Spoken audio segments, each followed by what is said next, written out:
이제 5번째 시간으로 저주에 대한 성경적 이해라는 제목으로 함께 은혜를 나누고자 합니다. 우리가 지난 주간이 구정 명절 주간이었습니다. 그래서 제가 사실은 고민을 많이 했습니다. 어떤 본문의 말씀으로 전해야 되는가. 사실은 성경 본문이 제가 이제 순서로 정해놓은 대로 이렇게 가기 때문에 지난 구정 명절 시간이 신명기 28장의 그 후반부의 설교 내용이었습니다.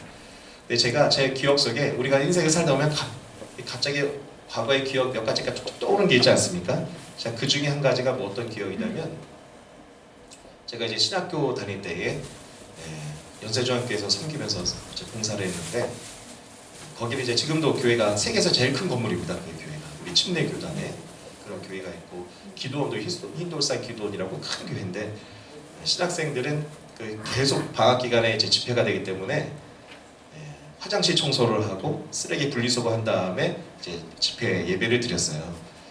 그러니까 이제 사실 좀 힘든 일이죠. 근데 항상 은혜가 넘치면 이렇게 기쁘게 하는데 또 함께 하던 분들 중에 이제 못 하시는 분들이 있어요. 그러면 또 이제 혼이 나면서 신앙생활을 했습니다. 제가 기억을 해보면은 그 담당하시는 또 목사님이 집합하라고 해가지고 많이 혼나요. 근데 여러분 이렇게 다 모이라고 하면은 그것도 안 하시는 분들은 또 그날도 또 안 와요. 혼내는 날도. 그래서 열심히 하고 잘 모이는 분들만 또 혼이 납니다. 제가 그때의 기억이 가끔 떠오를 때가 있어. 억울해가지고 나는 열심히 했는데 그래서 그 구정 명절 기간이 사실 신명기 28장 뒷부분에 할 차례인데 뒷부분이 오늘 우리가 읽은 그 본문 말씀입니다. 읽으면서 오늘 뭐 목사님이 저주 받으라고 작정하셨나 저주에 대한 얘기인데 이 저주에 관한 설교 근데 설교의 성경에 기록된 말씀이기 때문에 또 사실은 축복은 신명기 28장을 잘 보면 14구절의 축복의 말씀인데 나머지 15절부터 68절까지 5배 많은 게 저주의 내용입니다. 이것은 어떤 의도냐면은 앞만 읽지 말고 꼭 뒤도 봐라. 이 저주를 너희가 알아야 된다는 성경의 기록의 의도가 있는 겁니다. 그래서 구정 명절에 근데 제가 이걸 해야 하는데 조금 주저가 되는 거예요. 왜냐면 아이들과 또 명절에 가족들 중에 혹시 오시는 분도 계실 수 있는데 그래서 한 주 미뤘다가 또 다 오시면 오늘 좀 해야겠다. 그래서 여러분 조금은 듣기에는 힘들 수 있어요. 그러나 하나님의 말씀이니 믿음으로 받으시고 그 속에 담겨있는 하나님의 사랑을 또 느껴볼 수 있기를 축복합니다. 자, 그래서 신명기 28장이 참 중요한 장입니다. 다시 후반부의 말씀은 나누지만 앞부분부터 우리가 한번 기억하기 위해서 돌아볼 필요가 있는데요. 신명기 28장은 여러분 신명기는 모세의 설교라고 했습니다. 모세의 설교. 신명기에 모세의 설교가 몇 편이 들어있다고 했습니까? 네, 감사합니다. 아무도 기억을 못 해주셔서 이런 수준이면은 같은 설교를 여러 번 해도 되겠다는 생각이 들어요. 저를 정말 평안하게 해주시는 우리 귀한 성도님들. 제가 여러 번 얘기했는데 신명기는 모세의 설교가 3편이 들어있습니다. 자, 그것도 그냥 설교가 아니라 죽음을 앞둔 유언과 같은 설교예요. 유언의 설교니까 얼마나 간절하고 자, 지난 모든 삶의 많은 설교들을 압축해서 제일 중요한 거를 3번 뽑아서 했다는 설교예요. 자, 그 중에 신명기 28장은 2번째 설교의 결론 부분입니다. 자, 그럼 그 설교의 결론이 뭐냐? 자, 이제 대답 못했던 거 잊어버리셔도 돼요. 자, 결론은 1절이에요. 내가 내 하나님 여호와의 말씀을 듣고 내가 오늘 내게 명령하는 모든 명령을 지켜 행하면 여호와께서 너를 새 모든 민족 위에 어떻게 하신다? 뛰어나게 하신다. 참, 아멘이 지금은 크죠? 왜냐면 뛰어나게 한다니까. 정말 아멘 하신 분들 뛰어난 분들 되길 바랍니다. 지금 또 아멘 하신 분들은 뛰어나되 세계에서 뛰어나길 바랍니다. 그러니까 성경은 참 귀한 말씀이에요. 자, 근데 그냥 이렇게 축복만 한 것이 아니라 잘 봐야 되는 거죠. 뭘 해야 된다는 게 있습니다. 자, 뭘 해야 된다.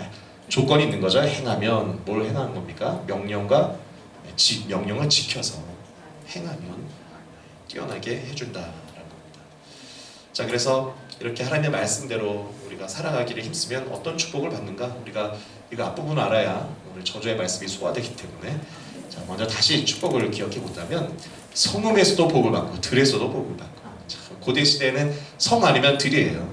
그러니까 어디서나 복을 받는다는 얘기입니다. 2020년도 어디서나 복 받으시길 축복합니다. 또 우리 어른들의 마음은 사실 다 자녀에 가 있지 않습니까? 자녀도 복 받고 자, 토지 소산도 복을 받고 집에서 기르는 짐승의 새끼도 복을 받고 양의 새끼가 복을 받는다. 이게 자녀들뿐만 아니라 소유가 점점 풍성하고 늘어난다는 얘기입니다. 떡반죽 그릇도 복을 받고 들어와도 복을 받고 나가도 복을 받고 이야, 이런 일이 생기면 얼마나 좋겠습니까? 우리가 꿈꾸는 삶입니다. 이게 나가도 엎어졌는데 코가 깨져 그러면 안 되잖아요. 나가서 넘어졌는데 거기 돈이 있어 얼마나 좋아요. 나가도 복을 받고 들어와도 복을 받고 자, 떡반죽 그릇이 복을 받는 거예요. 먹는 것이 부족하지 않아지고 자, 그래서 대적들 우리를 참 힘들게 하는 사람들이 나를 힘들게 하려고 왔다가 7길로 도망간다는 얘기예요.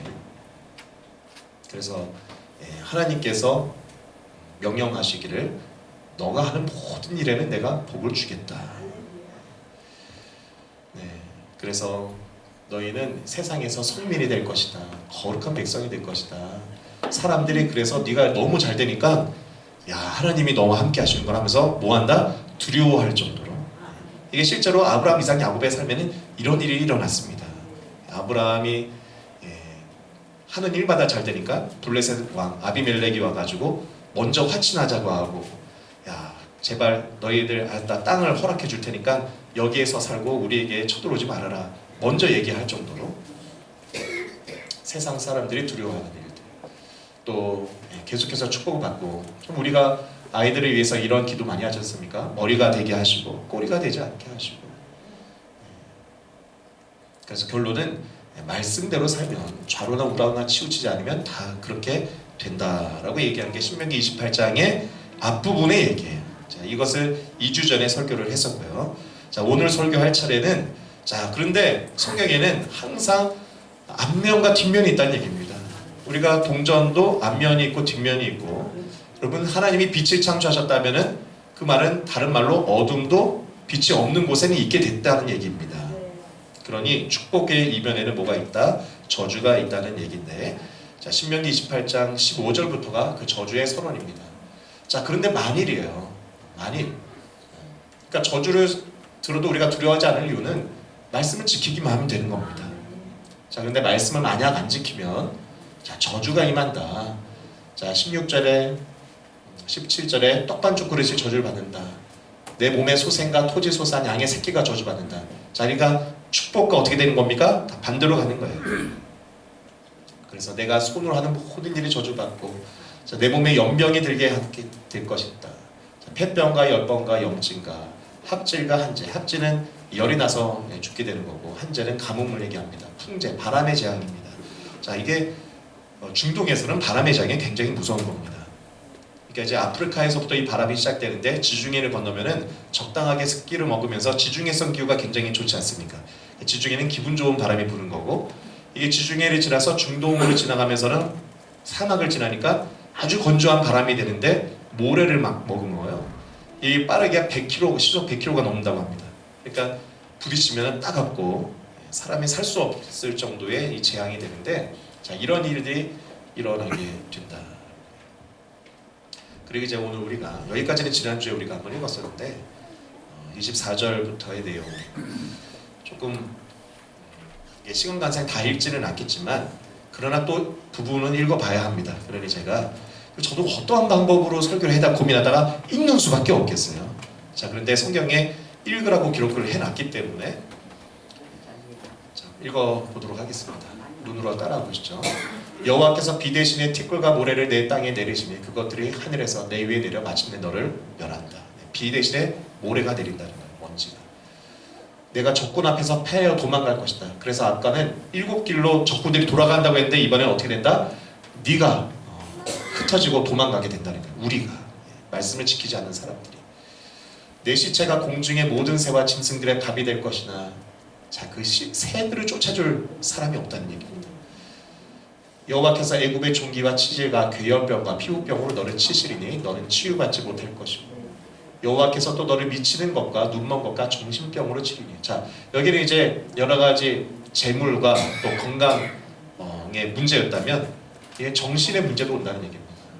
미치고 정신적으로도 힘들어지고 맹인이 어두운 데서 더듬는 것처럼 백죄도 더듬고 다니게 된다. 또 압제와 노력을 당하지만 중요한 게 뭡니까? 구원할 자, 도와줄 사람이 없게 된다. 내가 여자와 약혼하였으나 다른 사람이 그 여자와 같이 동침할 것이요 집을 건축하였으나 거기에 거주하지 못할 것이요 포도원을 심었으나 내가 그 열매를 따지 못할 것이며 내 소를 내 목전에서 잡았으나 내가 먹지 못할 것이며 내 나귀를 내 목전에서 빼앗겨도 도로 찾지 못할 것이며 내 양을 원수에게 빼앗길 것이나 너를 도와줄 자가 없을 것이다. 네. 굉장히 좀 구체적인 얘기들이죠. 저주가 임하면 어떤 어려움이 생기든지 가정에서 또 자기가 기르는 우양들에게서도 다 구체적인 예를 설명하고 있습니다. 내 자녀를 다른 민족에게 빼앗기고 종일 생각하고 찾음으로 눈이 피곤하여 지나 내 손에 힘이 없을 것이며 토지 소산과 수로 얻은 것을 내가 알지 못하는 민족이 먹겠고 항상 압제와 학대를 받는다. 열심히 일해도 내가 얻는 게 아니라 다른 사람이 얻는다. 자, 여호와께서 내 무릎과 다리를 쳐서 고치지 못한 심한 종기를 생기게 하겠다. 그게 정수리까지 이른다. 그래서 또 다른 우상을 섬기게 될 것이고 또 비방거리가 될 것이다. 아까는 세계에서 뛰어난 민족이 될 거라고 하고 사람들이 너희를 두려워할 것이라고 했는데 여기서는 비방거리가 될 것이다. 내가 많은 종자를 들에 뿌릴지라도 메뚜기가 먹어버린다는 거예요. 제가 이틀 전에 뉴스를 봤는데 정확히 이집트에, 그러니까 성경에는 애굽이죠. 지금 메뚜기가 20년 만에 재앙처럼 왔다고도 하더라고요. 이게 사실은 굉장히 심각한 문제입니다. 지금 온난화 현상이라든지 기상이온으로 다시 메뚜기 떼가 창궐하고 지금 이 신종 변형 바이러스 같은 것도 생기는 것도 하나님이 우리에게 주시는 경고의 메시지인 거죠. 환경과 자연을 돌보지 않은 파괴되고 있는 것은 인간의 욕심과 죄 때문인데 내가 포도를 심고 가꿀지라도 벌레가 먹음으로 포도를 따지 못한다. 감람나무가 있을지라도 열매가 떨어져 기름을 얻지 못하고 내가 자녀를 낳아도 그들이 포로가 되므로 너와 함께 있지 못할 것이다. 우리가 일단은 41절까지만 저주의 내용을 읽었는데 이게 몇 절까지 있다고요? 68절까지 있습니다. 시간 날 아시는 분들은 한번 꼭 다 읽어보시는 게 매우 중요합니다. 그러면 여기에서 발견되는 패턴이 있어요. 여기에 나타나는 저주들이 어디서 또 보았던 것이냐면은 애굽에서 이스라엘 민족이 출애굽할 때에 10번의 재앙을 거치고 나오지 않습니까? 그 재앙이 누구에게 내렸습니까? 애굽 사람들에게 내렸던 거예요. 하나님을 믿는 언약 백성들은 피해갔고 또 그것이 재앙이 기적이 되어서 출애굽을 하는 힘이 되었던 것들입니다. 자, 그런데 하나님을 신앙하는 말씀에 대한 이 순종, 하나님을 향한 믿음이 없어져 버리면 자, 과거에는 우리에게 기적과 같은 능력이고 하나님의 도우심이었던 일들이 뭐가 된다는 겁니까? 이 재앙이 된다는 얘기예요. 그러니까 과거에 나에게 기적과 축복이었던 것들이 하나님의 말씀을 불순종하고 떠나게 되면은 이게 또 재앙과 저주가 되게 된다는 것을 성경은 말하고 있습니다. 자, 지금 이렇게 방문하신 성도님들도 계시고 교회 오랜만에 오신 분도 계신데 하필 오늘 주일에 저주 설교할 때 오셨어요.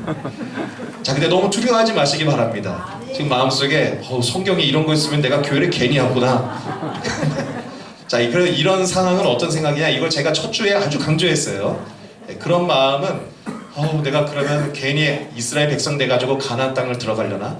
여러분, 가나안 땅에 안 들어가면은 광야에서 뺑뺑이 고생입니다. 우리가 교회를 안 왔으면은 세상의 가치관과 세상의 방법대로 살면서 사실은 여러분, 사람들은 죽음 앞에 다 두려워하잖아요. 그 이유는 고통과 아픔과 세상을 잘못 살았다는 생각 때문입니다. 근데 신앙이 있는 사람은 천국을 소망하면서 생명의 삶을 살게 되는 것인데 두려워하지 마시기 바랍니다. 왜냐?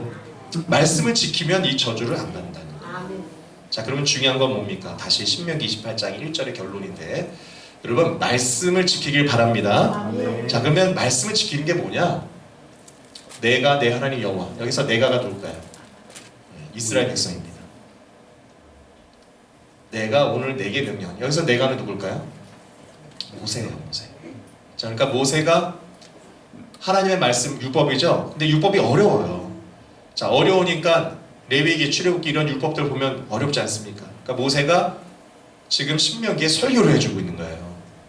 그러니까 대대에 지키라는 말씀을 정확하게 보라면 이스라엘 민족들에게 모세의 설교를 들으라고 하는 겁니다. 지키고. 자, 오늘날도 여러분 성경 딱 이렇게 보면은 마음이 답답해지지 않습니까? 또 성경 통독도 하는 일도 보통 일이 아니까 우리가 같이 하자고 매년 이렇게 신청자를 받고 하는데, 여러분 주저하지 마시고 하나님의 말씀을 그러니까 예배 때 오셔서 자꾸 풀어주고 설교해 주는 것을 들으셔야 되는 거예요. 그래야 성경을 바로 이해하고 지킬 수 있기 때문입니다. 자, 그래서 우리가 율법을 잘 알아야 됩니다. 모세는 신명기를 통해서 율법을 계속해서 해석해주고, 성경을 전체를 다 이해하려면 어렵지만 또 쉽게 보면은 쉽게 할 수 있어요.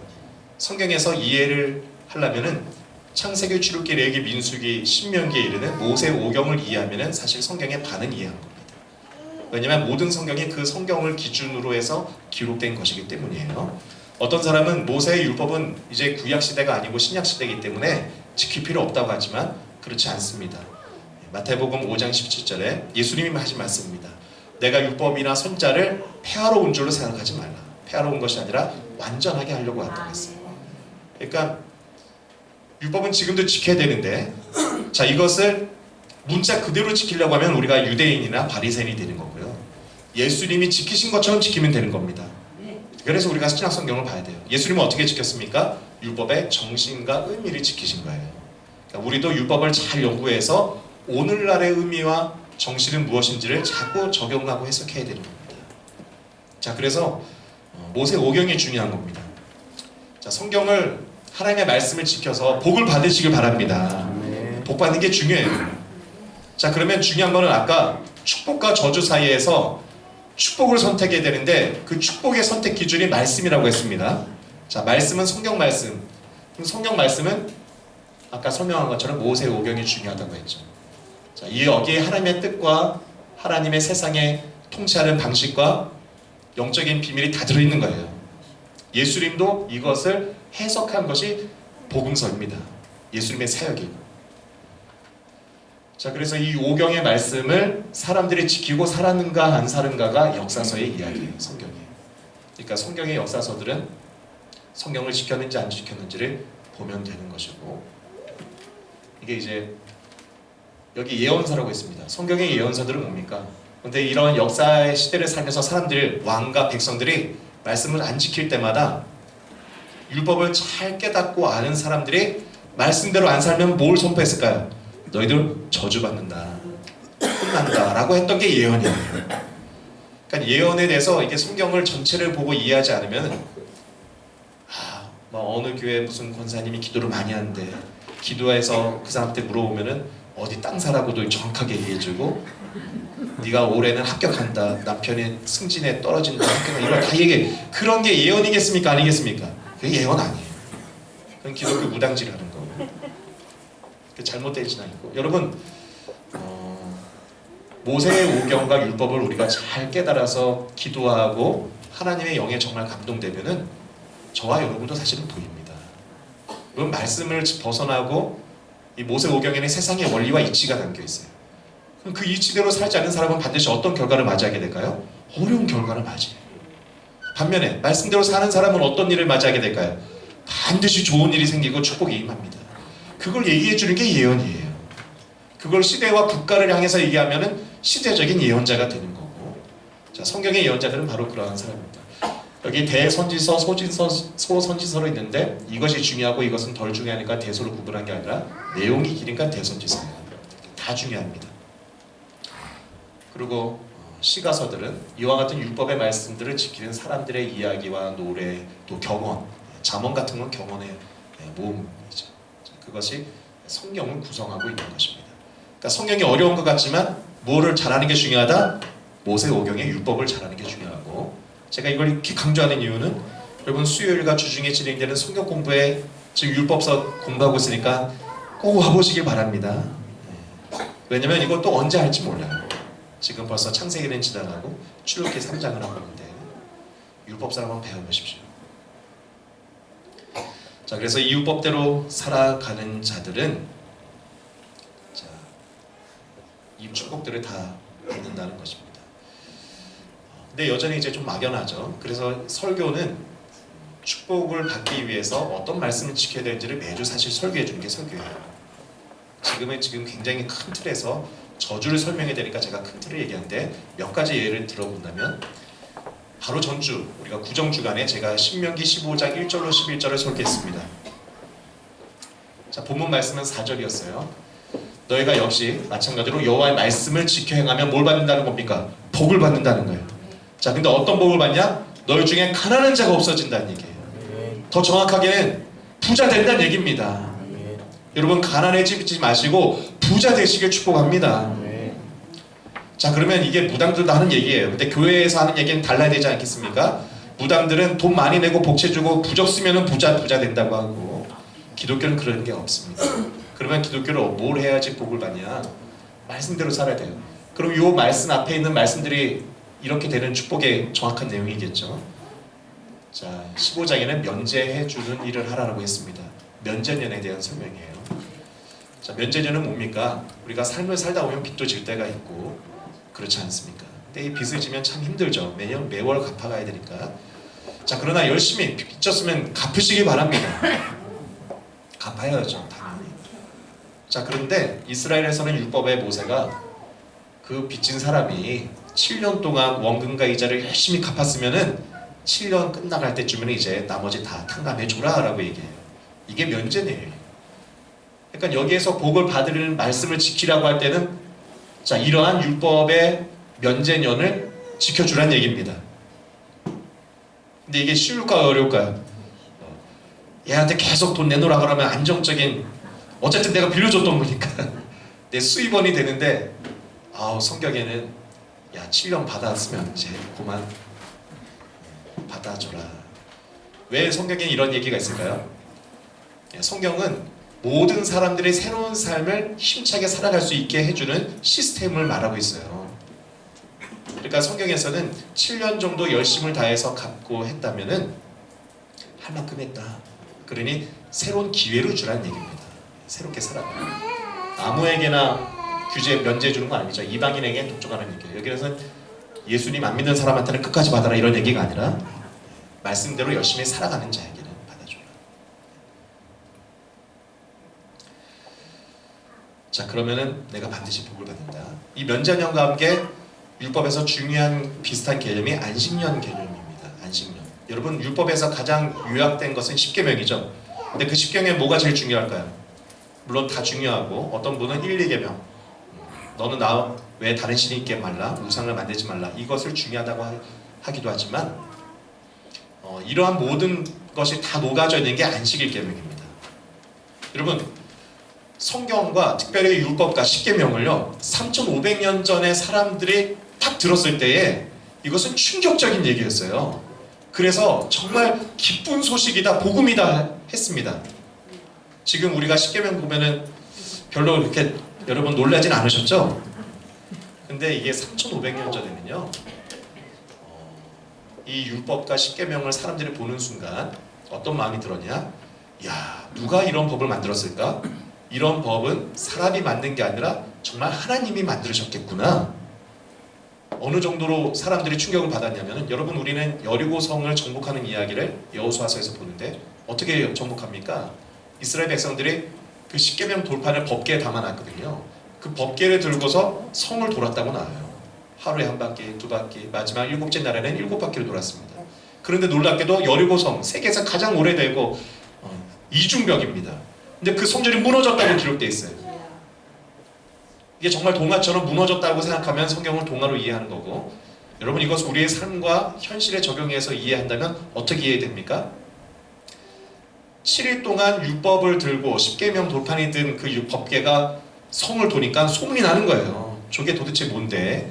다른 군대들은 다 창각칼로 공격을 하는데 공격도 안 하고 얘네들은 돌기만 할까? 그것은 이 말씀을 여기 들어있는 걸 너희들이 알라는 얘기예요. 그래서 사람들이 알아보고 소문을 들어보니까 거기에는 십계명이 들어있었다. 그 십계명이 무슨 내용이냐? 자, 알아봤더니 무슨 내용이라는 겁니까? 십계명에는 안식일이 들어있는 거예요. 여러분, 고대 시대의 사람들이 쉰다는 개념이 있었을까요? 고대 노예들이나 대부분의 사람들, 지배자를 외에는 쉰다는 개념이 없었습니다. 인권의 개념이 고대에는 없었어요. 그런데 십계명을 보니까 너희는 안식일을 거룩하게 지켜서 그날을 거룩하게 지키라. 여러분, 성경의 거룩함은 뭐라는 겁니까?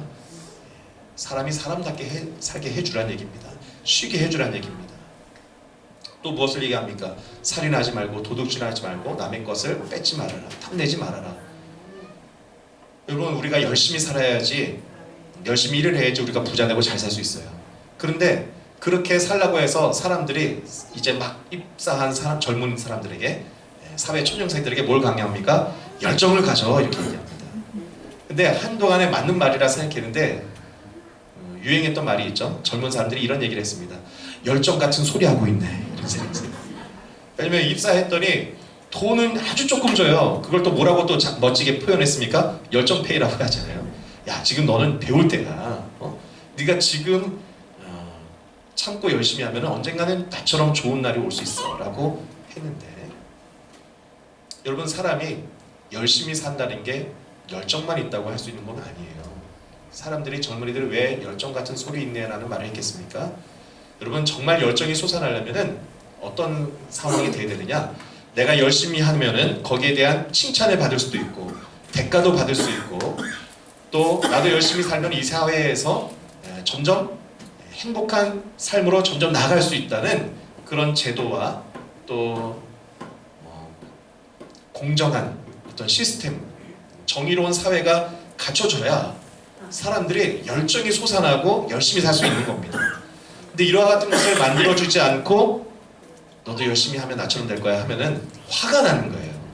그래서 열정 같은 소리 하고 있네라. 자, 근데 여러분, 율법과 십계명을 잘 보세요. 출애굽기, 레위기, 민수기의 율법들을 보면 뭘 얘기합니까? 공정한 세상을 만들라는 얘기입니다. 너만 잘 사는 세상이 아니라 다 같이 잘 살 수 있는 세상. 그래서 율법에 따른 표현은 이런 얘기입니다. 모든 사람이 골고루 잘 사는 법이 율법의 다른 말이에요.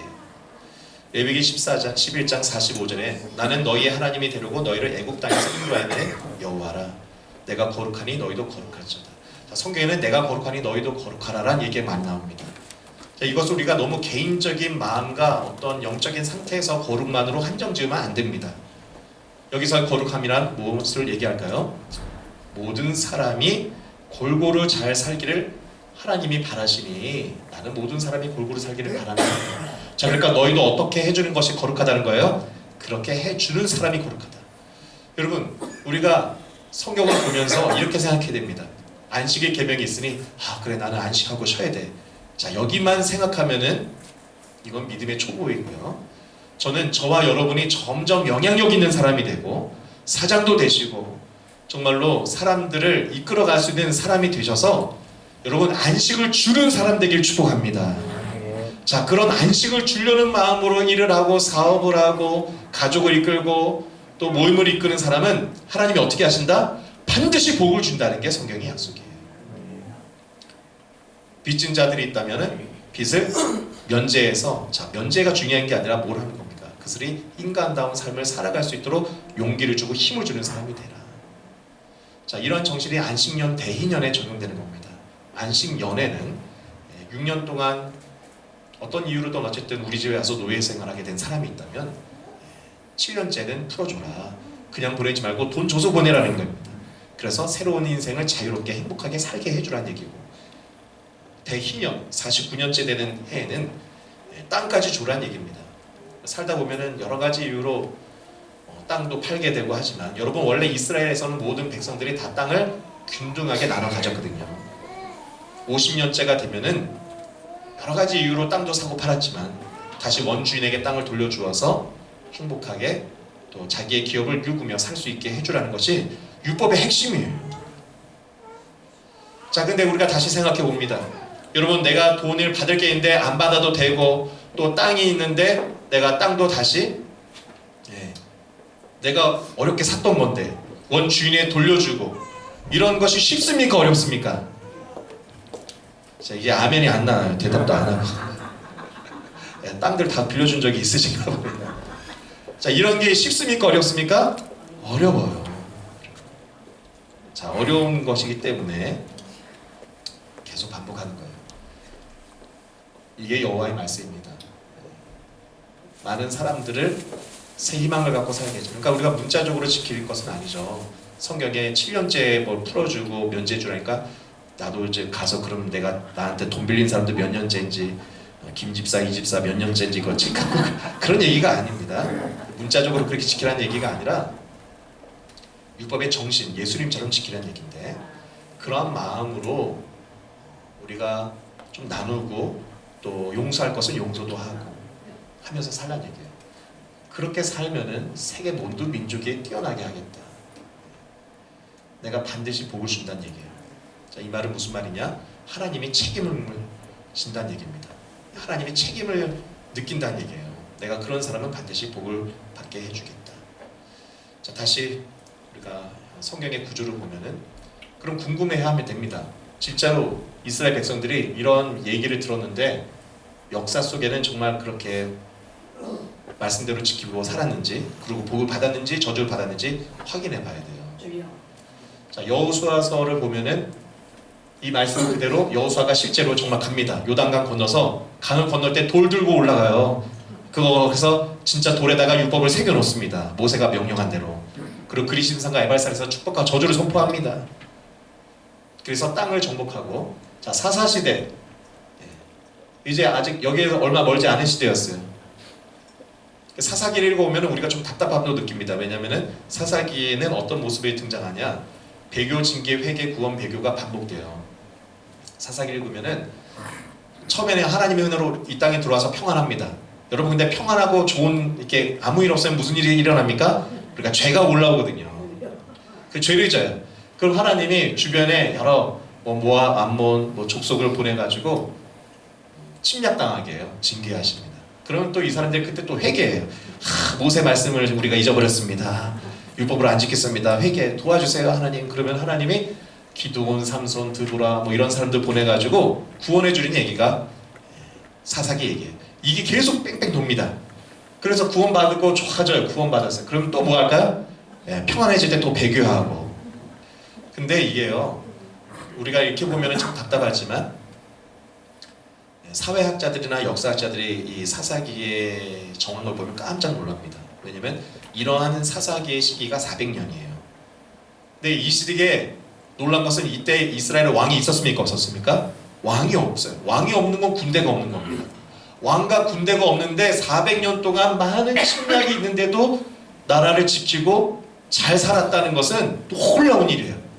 여러분 조선의 왕조가 500년인데 왕도 있고 군대도 있고 정부 관료 조직이 엄청나지 않습니까? 왕과 군대와 정부 관료 조직이 있다는 것은 계급사회라는 얘기예요. 그러니까 조선 왕조도 그 계급사회 속에서 많은 어려움을 겪는 사람들이 있었는데 그것도 500년밖에 못 갔다는 거예요. 그런데 이스라엘 민족은 자기 땅에서 모두가 다 평등하게 아까 율법의 정신대로 구워준 거 한 7년 되면 다 탕감해주고 땅도 돌려주고 그렇게 살니까 400년을 지냈다는 얘기예요. 이게 놀라운 얘기고 자, 이러한 나라가 바로 성경이 보여주는 하나님 나라의 모델입니다. 물론 시간이 지나면서 이 사사 시대의 마지막 끝자락에 사무엘 사사 백성들이 자꾸 요청하는 거예요. 우리에게도 왕을 주세요. 불안해서 이제는 신앙만으로는 그러니 왕과 군대가 있으면 좋겠다. 하도 요청하니까 사무엘이 허락해서 사울을 왕으로 세우죠. 근데 그 사울을 왕으로 세웠어도 사무엘은 기대하기를 이 왕이 뭘 하기를 원했을까요? 자, 하나님의 거룩한 전쟁을 하기를 원했습니다. 성전으로 세상을 이기기 원했어요. 여러분 사사기를 우리가 좀 나중에 강의를 제가 하고 싶은데 사사기의 전쟁들의 특징을 보면은 뭡니까? 블레셋 군대들이나 여러 아말렉 족속, 모압 족속들이 군대를 이끌고 창과 칼을 들고 와요. 그럼 이스라엘 백성은 기드온 같은 사람 어떻게 싸웁니까? 우리가 싸우자 했더니 2만 명이 모였습니다. 그러면 여러분 군대가 많을수록 좋은 거 아닙니까? 근데 기드온이 다 돌아가라고 해요. 어떻게 돌아갑니까? 물 마셔라 했는데 이게 엎드려서 개처럼 핥아먹은 사람은 돌아가라. 그리고 이제 손에 물을 떠서 먹은 사람은 네가 싸울 놈이다 해가지고 300명만 남기고 다 돌려보내요. 여러분 많은 군대들과 싸워야 되는데 300명으로 숫자를 더 적게 해서 싸우는 건 사실 상식이 안 맞는 일이죠. 그나마도 이 300명이 항아리하고 나팔하고 횃불로 싸웁니다. 이거는 뭘 하라냐고 하면 세상과 싸울 때에 하나님의 방법과 신앙으로 싸워서 이기란 얘기예요. 그러니까 우리에게도 주는 메시지가 있습니다. 여러분 세상에 주위 둘러보면 다 나쁜 놈들인 것 같죠? 세상에 여러분 율법대로 살면은 때 되면은 이제 좀 불쌍하니까 빚도 이제 그만 받고 땅도 돌려줘야 되고 그럼 내가 어떻게 살아가요 하나님. 자 근데 신앙으로 살아가면은 말씀대로 살아가면은 사사기의 승리의 이야기들은 뭘 얘기하냐? 반드시 이기게 해준다는 얘기예요. 여러분 세상 사람들과 똑같이 싸우지 마시길 바랍니다. 우리는 자꾸 그 유혹을 받아요. 그런데 사사기와 율법의 얘기들은 그렇게 살지 말고 하나님의 방법대로 살면은 하나님께서 정말 그렇게 말씀대로 살면은 내가 기적을 일으켜서라도 너는 이기게 해주겠다는 얘기가 성경의 이야기입니다. 그래서 성전, 이게 거룩한 싸움이에요. 계약 공동체가 하나님과 맺은 계약을 지키다가 어떤 위기를 맞게 되면 하나님께서 직접 개입해서 승리하게 하실 전쟁을 성전이라고 합니다. 지금 저쪽 뭐 IS나 아랍 저기 이슬람교에서 성전이라고 하고 폭탄 테러하는 그런 건 성전이 아니에요. 성전은 우리가 해야 되는 겁니다. 여러분 세상 속에서도 말씀대로 살면서 성공하는 게 아니라 승리하시길 축복합니다. 아멘. 그러니까 성공은 세상 기준으로 뭘 막 다 많이 얻고 내가 다 이겨야 될 것 같지만 여러분 지면요 때로는 하나님 말씀대로 내가 바보가 되어도 하나님은 승리하게 하시고 아멘. 축복을 받게 하시는 게 성경의 원리대로 사는 겁니다. 자 그래서 이 원리대로 살아가라고 사울 왕을 뽑았는데 사울 왕은 이대로 하지 않아요. 왜냐면 여러분 이렇게 성전을 하려면 뭘 알아야 됩니까? 율법을 알아야 돼요. 근데 율법을 사울 왕이 잘 배우지도 않고 지키지 않아요. 성경에 사울이 왕에서 폐위되는 결정적 계기가 언제입니까? 사무엘이 내가 갈 때까지 기다렸다가 제사를 하나님께 드리자 했는데 사울 왕이 먼저 양과 새끼들 다 약탈해서 갖고 있다가 자기가 제사를 지내버렸어요. 이거는 이 영적인 질서와 율법을 깨트렸다는 얘기입니다. 그래서 사무엘은 대노하고 이때 다윗을 새로 마음에 뽑게 되죠. 근데 다윗도 소년 다윗은 참 하나님 앞에 신실했는데 점점 왕이 되어가면서 성경 공부를 안 해요. 그러니까 율법을 모릅니다. 그러니까 결국 하나님이 원치 않는 일을 많이 해요. 여러분 다윗이 약탈을 했을까 안 했을까요? 성경 열왕기상하 역대상하 보면 다윗이 많은 사람을 죽이고 약탈을 합니다. 결국 그걸로 성전 지으려고 하다가 하나님이 못하게 하신 거예요. 그것은 하나님이 그것을 기뻐하지 않았다는 얘기고, 근데 안타깝게도 오늘날 다윗을 너무 위하해서 다윗을 무조건 찬양, 그것은 유대교 신앙을 하겠다는 것입니다. 유대교가 지금도 다윗을 최고의 지도자로 뽑는데, 여러분 이것이 근세의 제국주의의 기반이 된 겁니다. 봐라, 다윗처럼 자꾸 정복해가지고 하나님 나라를 확장해야 된다. 여러분 전쟁과 정복으로는 하나님 나라를 전파할 수 없는 겁니다. 제국주의 때문에 얼마나 많은 세상의 사람들이 죽고 또 어려움이 왔습니까? 결국 그래서 유대교 이스라엘 사람들이 큰 저주를 받은 거예요. 제가 이 얘기를 하려고 이렇게 길게 얘기합니다. 결국에 성경의 얘기는 이스라엘 사람들이 구약의 역사에서는 왕조 시대에는 율법을 지키지 못했습니다. 사사 시대까지는 그래도 지켰는데 BC 1000년 이후부터가 이제 왕조 시대인데 왕들이 점점 자기가 왕이 되니까 세상 다른 왕들처럼 되고 싶은 거예요. 원래는 사무엘이 왕을 세울 때 어떤 왕을 세웠다는 겁니까? 성전을 하고 하나님의 방법으로 사람들을 이끄는 왕을 세웠는데 군사력과 경제력으로 세상을 이끄는 왕이 되려고 했어요. 그래서 율법을 공부하지 않았습니다. 자, 우리 똑같아요. 우리도 여러분 성경 잘 배우고 공부하기를 축복합니다. 왜냐하면 율법을 알아야 뭐 할 수 있다? 세상에서 하나님의 뜻이 무엇인지를 분별해서 하나님의 방법대로 세상과 싸우고 이겨 승리해야 되는 거지. 근데 율법을 모르면 우리가 사울이나 다윗처럼 될 수 있다는 얘기예요. 여러분 말씀을 안 지키면 뭐 된다? 신명기 28장에 그 저주가 다 오는 겁니다. 그러니까 두려워야 돼요. 이스라엘 왕들이 어느 정도로 성경을 안 읽고 공부를 안 했냐? 이게 열왕기 하 22장, 그러니까 이제 왕조 시대 끝자락입니다. 이스라엘이 아수르와 바벨론에 이미 북이스라엘은 패망했고 남유다가 거의 패망 직전에 갔을 때 남유다의 요시야 왕 때에 요시야 왕이 성전을 청소하라고 했어요. 하도 이 제사장들이 돈 갖고 장난치고 헌금 자기들 챙기니까 그 돈 놓는 궤하고 이 시스템을 정비를 한 게 요시야 개혁입니다. 그래서 그거를 정비하다가 돈을 쏟아버렸어요, 일꾼들이. 그래서 대청소를 성전을 하게 되는데 청소를 하다가 먼지 속에서 책 한 권이 뚝 떨어졌습니다. 그래서 그 책을 사반이 들고 와가지고 히스기야 제사장에게 얘기했더니 왕이 그걸 읽어봐라 했어요. 그래서 사반이 왕 앞에서 읽으며 왕이 율법의 책을 듣고 그의 옷을 찢었다. 자, 이 책이 무슨 책일까요? 지금 우리가 설교 듣는 신명기 책이에요. 여러분, 오늘 정말 내가 축복의 삶을 살아야겠다, 후회하지 않는 인생을 살아야겠다면 신명기를 한번 처음부터 읽어보시기 바랍니다. 그러니까 요시야 왕이 이스라엘 왕들 중에 마지막에 이제 패망할 때 유일하게 그래도 괜찮은 왕으로 하나님이 축복하고 이를 보호하는 왕이에요. 요시야 개혁이 일어났는데 어떻게 해서 일어났냐? 신명기 말씀을 먼지 속에 있던 걸 찾아서 읽고 이대로 하려고 노력해서 이때 부흥이 한번 일어났습니다. 근데 요시야가 죽고 나서는 다시 이스라엘이 결국 돌아오지 못하고 이 바벨론에게 멸망당하고 아까 신명기 28장에 있었던 모든 일들 있죠. 자녀들이 잡히고 병이 오고 굶주리게 되고 이런 일들을 다 당하게 됩니다. 이게 성경의 역사가 보여주는 진실이에요. 여러분, 역사는 돌고 돈다는 것을 기억하시기 축복합니다. 역사는 우리의 인생에 또한 미래의 거울이 될 수 있어요.